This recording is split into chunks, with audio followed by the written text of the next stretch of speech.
Launching a product online is comprised of many aspects. Once you've set up your product and sales letter, you then need to move on to creating your marketing materials. These are materials which will help you promote your launch and get sales from your followers. While you could run the gamut of marketing materials, there are two types of marketing materials which you should pay very close attention to: promotional emails and web banners. First, let's take a look at promotional emails.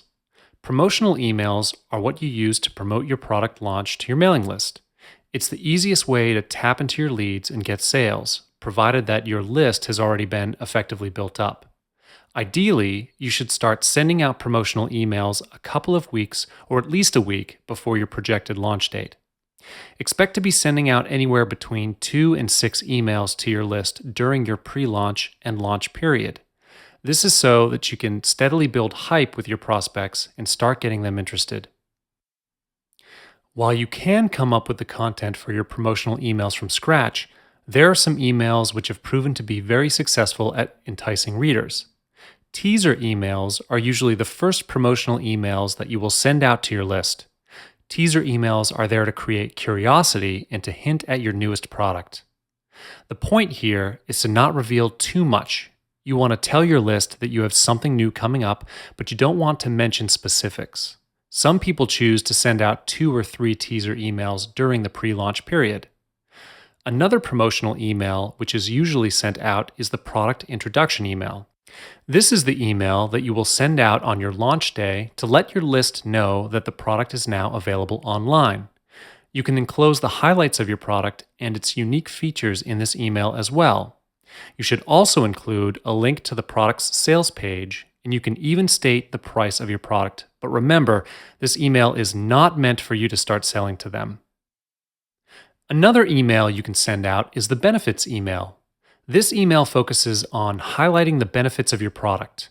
You want to tell your prospects what's in it for them if they purchase your product. Benefits are usually paired with features, but for the purposes of this email, make the benefits the champion.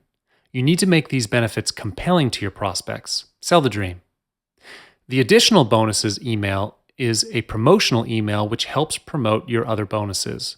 As mentioned in previous modules, the bulk of profit from your launch will come from the sales you make via your sales funnel. Because of this, you should have a promotional email dedicated to talking about your bonuses. This email doesn't just have to be about the expansion to your front-end product, it can also be about subscriber-only discounts. You want to let your prospects know that they have access to bonuses if and when they choose to get in on the bandwagon. Now, let's take a look at how to ensure your promotional emails get through spam filters. If your emails aren't done right, they will be flagged as spam by email service providers, and this will affect your product launch. Luckily, there are a few things that you can do to make sure that doesn't happen. If you are using HTML for your promotional emails, ensure that you enclose a plain text version of your email. This is a very effective way to prevent your email from ending up in the junk folder. You should also strike a balance between your graphics, links, and text. You should try to avoid inserting graphics in your body copy altogether, but if you must, then ensure that the accompanying text makes up at least 70% of your email content. And as for links, you want to keep them minimal. Try only having between 2 to 4 links in your email's body copy. Lastly, you want to avoid sending any executable attachments .exe, .zip, .swf, etc., as these will likely cause your email to go straight into the junk folder. JPEGs, GIFs, PNGs, and PDFs are attachments which work best as long as your email body copy has text to back it up. Getting past the spam filters is one thing. Getting sales with your promotional emails is a whole different ballgame. If your subject line doesn't entice your leads to click on your email, then all your work would be for naught. Here are some easy tips which you can apply to your subject lines to ensure your promotional emails get opened and make conversions. People never want to be sold to. For this reason, try staying away from words like discount, deal, learn, act now, report when writing your subject line. These are common words that are usually associated with sales and content marketing. You should also keep your subject line short. If your subject line has over 10 words, you need to chop it down. You could even use the popular 50 character or less as a pointer. The easier it is for your prospects to read your subject line, the likelier they are to click open. An email subject line should also act as a call to action. Including action words or verbs in your subject line tells your prospect that there's something for them to do.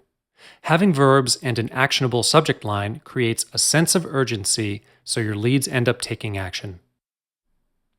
Promotional emails help you spread word of your launch to your list, but how about the people who aren't on your list? If you have an active website or other web pages, there's a stream of traffic that you can tap into. All you need are banner ads. Banner ads are a form of online advertising. Web banners are embedded into a web page and serve as advertisements. They are intended to divert traffic to a specific website. When it comes to product launches, banner ads are usually linked to your sales page or sales letter. You can also share your banners with your affiliates so that they can use it on their sites and landing pages as tools to promote your product launch. With banner ads, you get to make the most out of the web traffic that you and your joint venture partners receive on a daily basis. The overall look and feel of your banner is really important. So let's take a look at the elements which you should have on your banner. First, you should definitely display your product name. Have it bolded or use a larger font size to help it stand out. If you have a product image or logo, include that as well. Just make sure that it is displayed in full view without any obstructions. If your banner size allows it, you can even have a sentence in the banner highlighting a strong benefit that your product offers. However, you don't want to cramp your banner ad with too much text, so only include this if you have the space to accommodate it.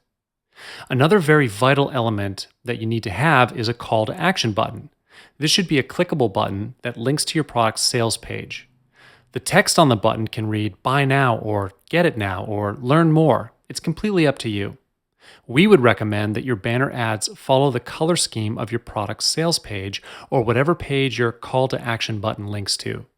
There's nothing more off-putting than clicking on a link that directs you to a page that looks completely different from what you had in mind. Now that you know the important elements of a successful banner ad, it's time to choose your banner sizes. Generally, you want to have at least 3 to 5 different size banner ads designed. If you're unsure of what banner sizes to choose, here are some common banner sizes which you may want to look into.